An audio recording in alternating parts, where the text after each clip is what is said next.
I'm going to read Deuteronomy 2 and then 3. We have some data there. I'm going to take the data and I'm going to examine it.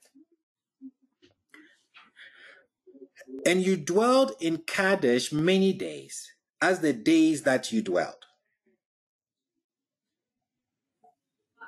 That's Deuteronomy 2:46. Deuteronomy 3:13. Now get up and cross the brook of Zered. So we crossed the brook of Zered, and the days when we went from Kadesh Barnea until we crossed the brook of Zered numbered 38 years. So they were stationed here for 38 years.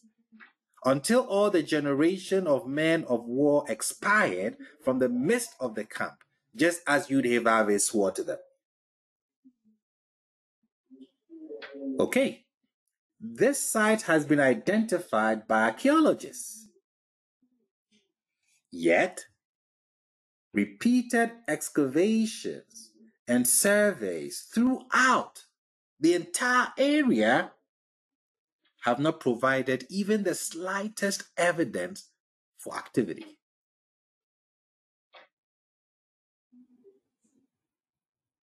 In the late Bronze Age, look at the late Bronze Age, not even a single shed left by a tiny fleeing band of frightening refugees. Nothing. The evidence we have is from the late Iron Age. Look at the dates for the late Iron Age.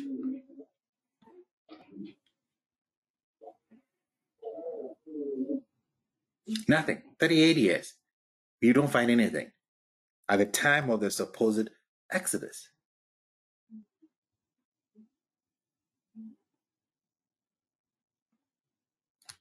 Let's get some more data.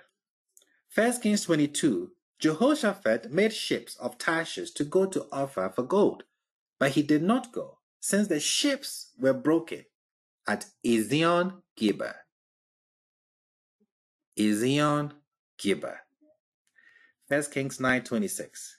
And King Solomon made a navy of ships in Ezion-Geber. Ezion-Geber, which is beside Eloth, on the shore of the Red Sea, in the land of Edom. So, Ezion-Geber is another place reported to be a camping place of the children of Israel. In Numbers 33, we read, they journeyed from Abrona and camped in Ezion-Geber. They journeyed from Ezion-Geber and camped in the desert of Zin, which is Kadesh.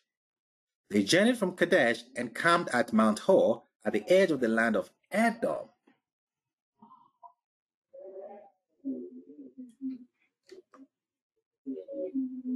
Well, in 1938 to 1940, excavations were done here. It revealed impressive late Iron Age remains, but no trace whatsoever of late Bronze occupation. The time of the supposed Exodus, nothing.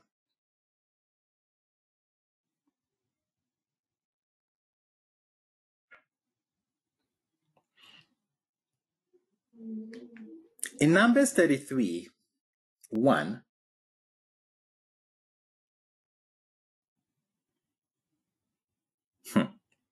we read, the Canaanite king of Arad, who lived in the south, heard that Israel had come by the route of the spies, and he waged war against Israel and took from them a captive.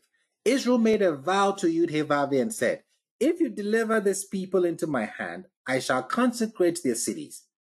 Yud-Heh-Vav heard Israel's voice and delivered the Canaanite. He destroyed them and consecrated their cities, and he called the place Hormah.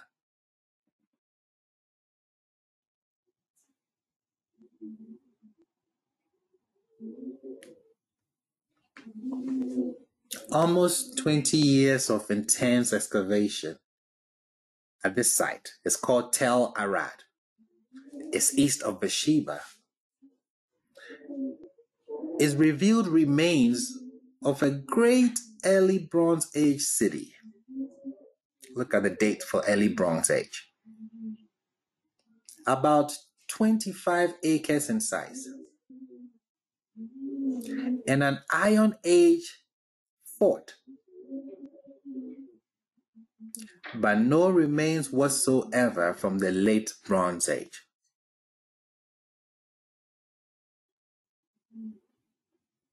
Arad simply did not exist in the late Bronze Age.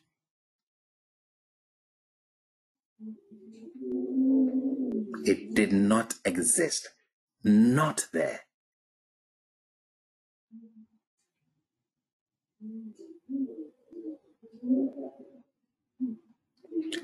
Numbers 21. Israel sent messengers to Sihon, the king of the Amorites, saying, "Let me pass through your land. We will not turn into fields or vineyards, nor drink well water. We shall walk along the king's road until we have passed through your territory." But Sihon did not permit Israel to pass through his territory. And Sihon gathered all his people and went out to the desert towards Israel. He arrived at Jahaz and fought against Israel. Israel smote him with a sword and took possession of his land from Ammon to Jabbok, as far as the children of Ammon, for the border of the children of Ammon was strong. Israel took all these cities, and the Israelites dwelt in all the cities of the Amorites, in Heshbon and all its villages. So we are being told here that the wandering Israelites were forced to do battle at the city of Heshbon, capital of Sihon, the king of the Amorites. Okay. He tried to block the Israelites from passing in his territory on their way to Canaan. Well, there have been excavations at Tel Heshbon, or Tel Heshbon, however I want to pronounce it. It showed that there was no late Bronze city, not even a small village there.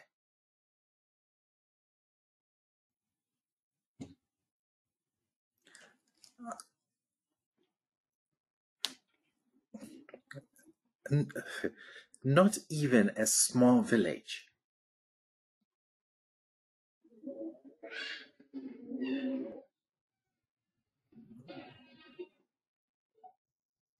What we are seeing is that sites mentioned in the Exodus narratives are real. A few were well known and apparently occupied in much earlier periods and much later periods after the kingdom of Judah was established.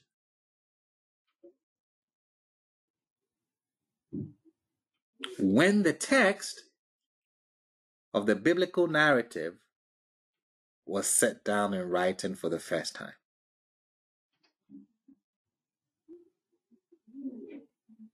I'll repeat that again because you didn't hear it.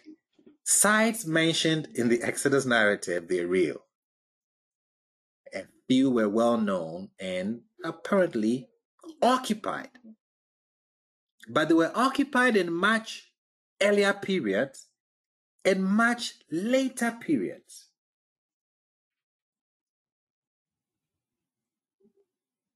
What is the latter period? After the kingdom of Judah was established, when the text of the biblical narrative was set down in writing for the first time. But unfortunately, these places were unoccupied precisely at the time they reportedly played a role in the Exodus. They were unoccupied at the time they played a role in the events of the wandering of the children of Israel in the wilderness. How come?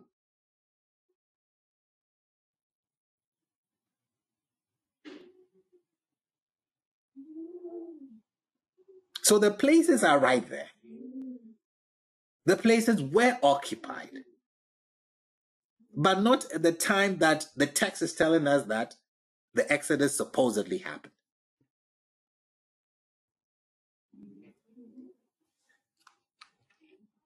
Edom is mentioned as a state ruled by a king in the biblical narrative. But archaeology has shown us that there were no kings of Edom there for the Israelites to even meet. I'll focus on that very shortly.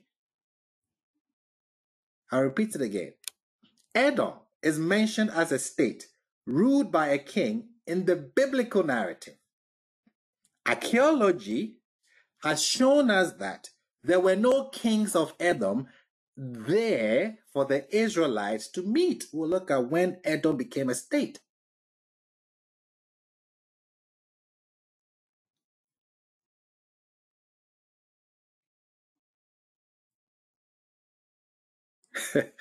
Mr. Davis says archaeology got it wrong. We'll see.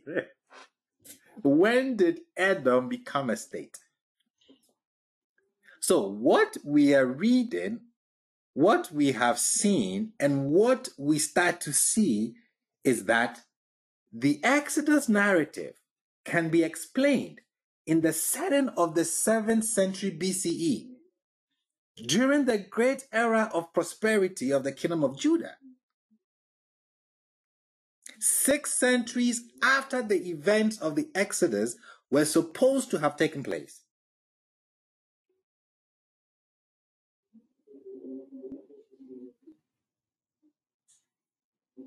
The most consistent geographical details of the Exodus story come from the 7th century BCE. This was Egypt's last period of imperial power. That will be under the rulers of the 26th dynasty.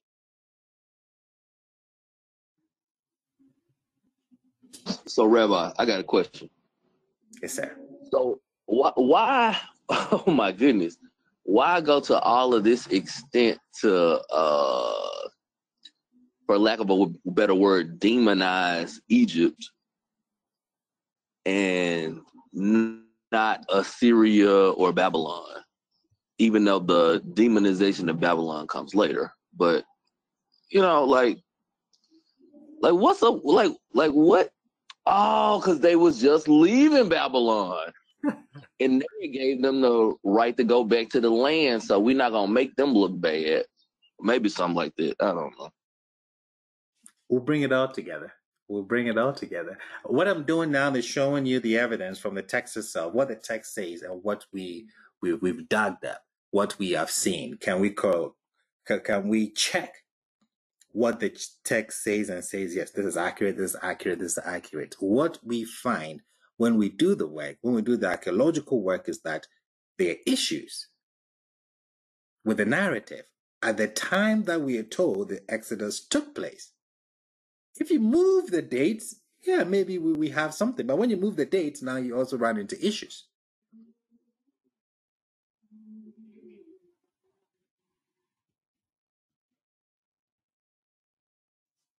Rabbi. Mr. Mark.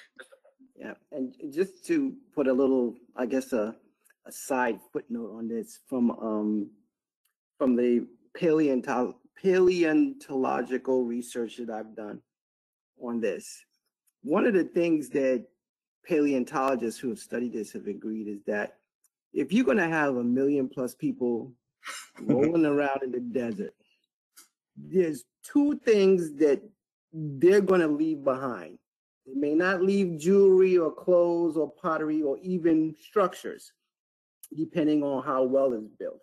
But they will leave behind bones and excrement.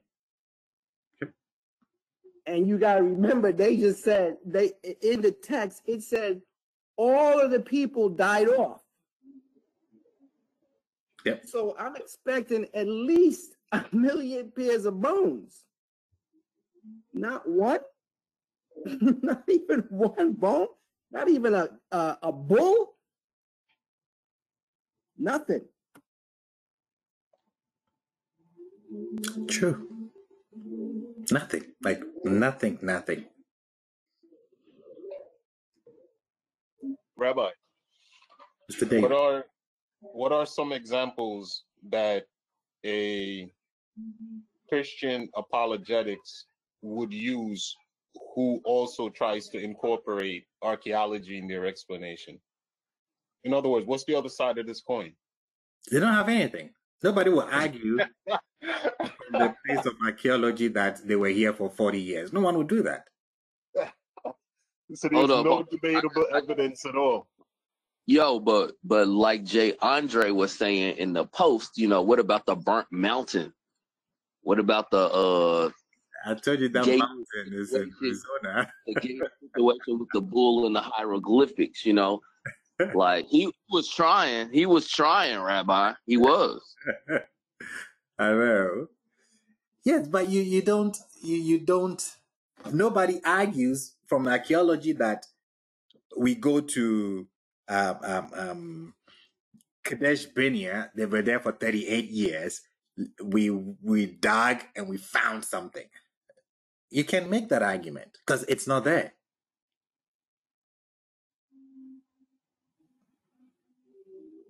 Nobody would say they found something like Mr. Mark was saying that proves the Exodus. No one has ever made that claim because it's not there.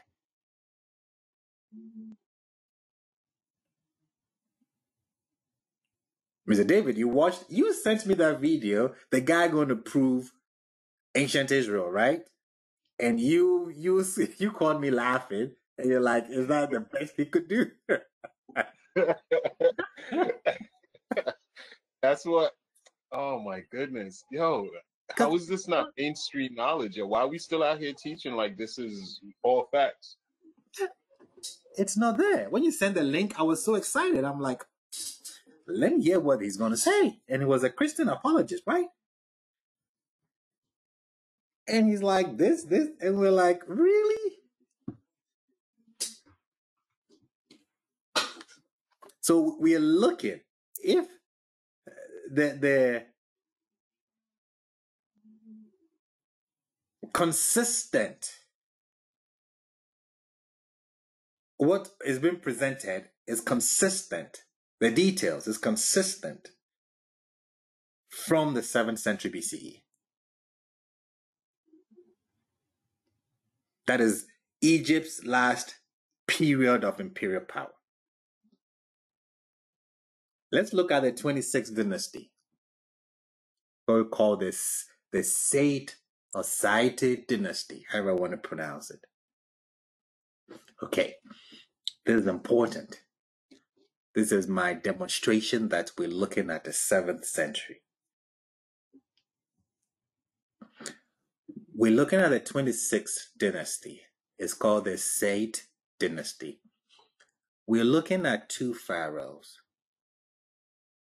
We're looking at Psammetichus the first and then Necho the second.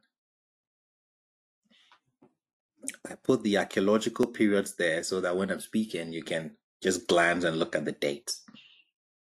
These 2 pharaohs, they were very active in building projects throughout the Delta. They were doing this in an attempt to restore the faded glories of their state and increase its economic and military power. What did they do? Psammetichus established his capital in Sais. This is where you have the Sais dynasty or the Sates dynasty. So he established his capital in Sais in the Western Delta. Necho, on the other hand, was engaged in cutting a canal in order to connect the Mediterranean with the Red Sea. This is what they were doing. They're doing like great structural architectural works. Archaeology has proven, confirmed these extraordinary building activities by this dynasty. It also confirmed the presence of large number of foreign settlers here.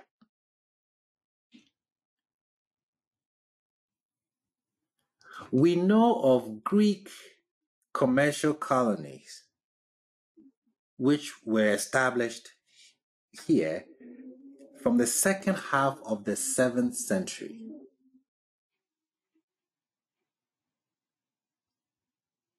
We also know from our biblical text that many migrants from Judah were present in the Delta, forming a large community by the early 6th century BCE. We see that in Jeremiah 44. The word that came to Jeremiah concerning all the Judeans or Judahites dwelling in the land of Egypt, those dwelling in Migdol, Taphes or Tapanhes, in Noph, in the land of Patras. In Jeremiah 46, we also read, the word of Yudevavhe spoke to Jeremiah the prophet concerning the coming of Nebuchadnezzar, king of Babylon, to smite the land of Egypt.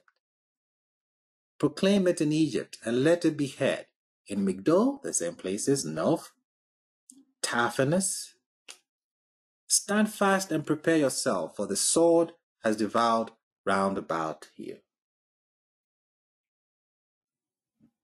So we have the Greek commercial colonies in the second half of the 7th century. We have migrants from Judah in the early 6th century. These names that we are so familiar with, Zephanath-Paneah, Potiphar, Potipharah, Asnath, they achieved their greatest popularity in the 7th and 6th century BCE. We're zoning on the 6th, the 7th, and the 6th. We're zoning in on that. In Genesis 45, we are told that this is what Joseph told his family. Hasten and go up to my father and say to him, so said your son Joseph, God has made me a lord over all of Egypt, of all the Egyptians. Come down to me, do not tarry, and you shall dwell in the land of Goshen. Well, Goshen is not an Egyptian name. Goshen is a Semitic name.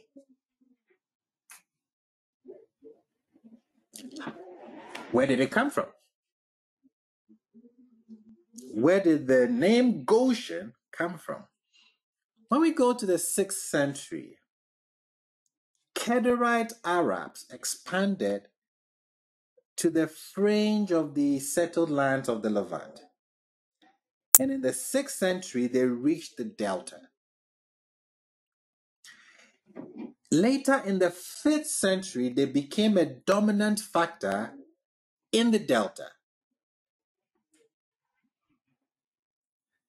According to Donald Reedford, an Egyptologist, he tells us the name Goshen derives from Geshem, a dynastic name in the Kedarite royal family.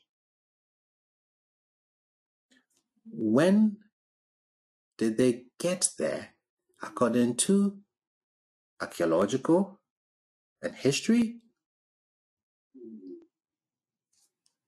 it's on the screen. We're looking at the 6th century, the 5th century. This is where the name Goshen comes into play. So when you read the text, and back then, they're coming to Goshen, it's problematic. It's an anachronism. where is the person standing writing that? 7th, 6th, 5th century. So Goshen is a Semitic name coming from the 7th century BCE. All the major places that play a role in the story of the wandering of the Israelites were inhabited in the 7th century. In some cases, they were occupied only at that time.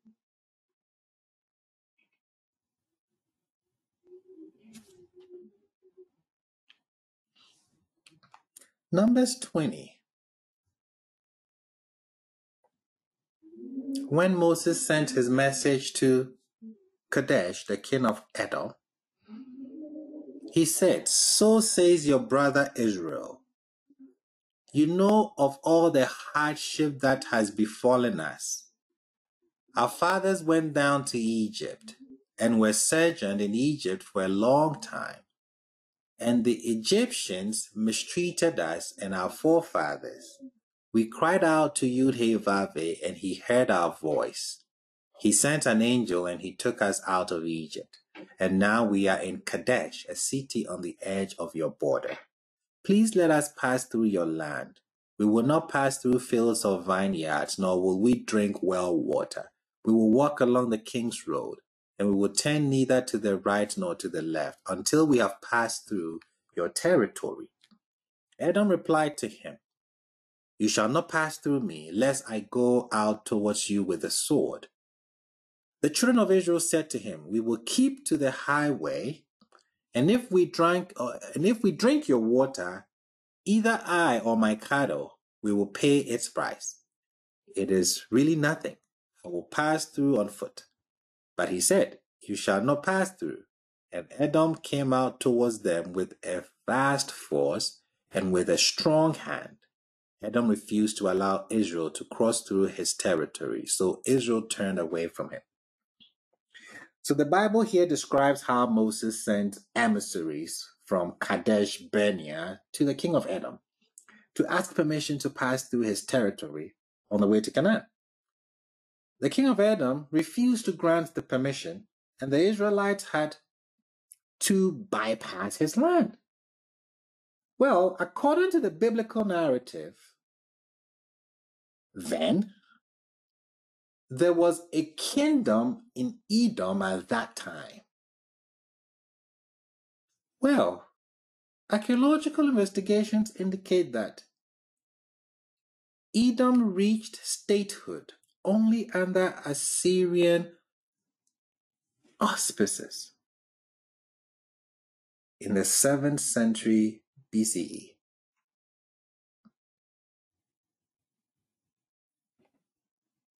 This is when Edom had kings.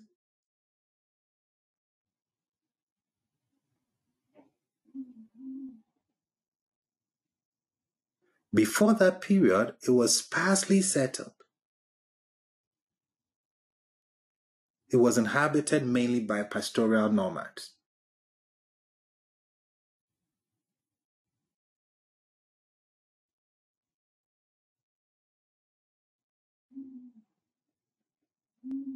They had kings at the time when the person was writing, so the person knows about it.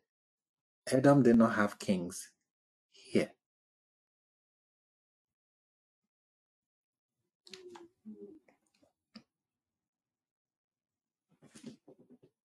So we see that when we look at when the person was writing, the data that we are getting, we see that it's all in the 7th, 6th century. So all these indications suggest that the Exodus narrative reached its final form during the time of the 26th dynasty of Egypt, in the second half of the 7th and the first half of the 6th century BCE. So the narrative bears the hallmark of having been composed in the 7th century BCE. What the South did was they took an older northern Exodus tradition and then they put it in the 7th century garb, a 7th century clothing. I guess they should have really found out, really found out about the tradition from the North, where they got it from. Because the North did not put these details that the South put on the Exodus tradition that they had.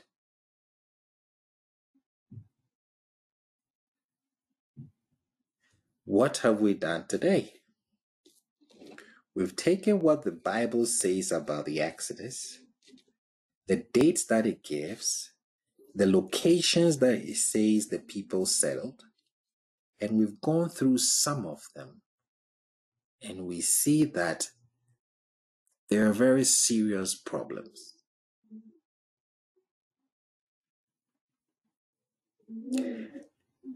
The place that we can put the Exodus for almost everything to make sense from the southern point of view is when we put it in the 7th, 6th, and 5th centuries.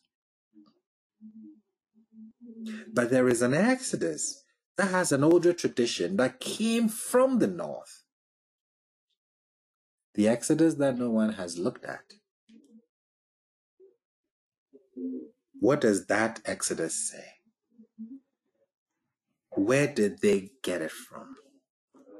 Why did they construct it? We've broken it down. Now let's see what the North has to say about it and where they got it from.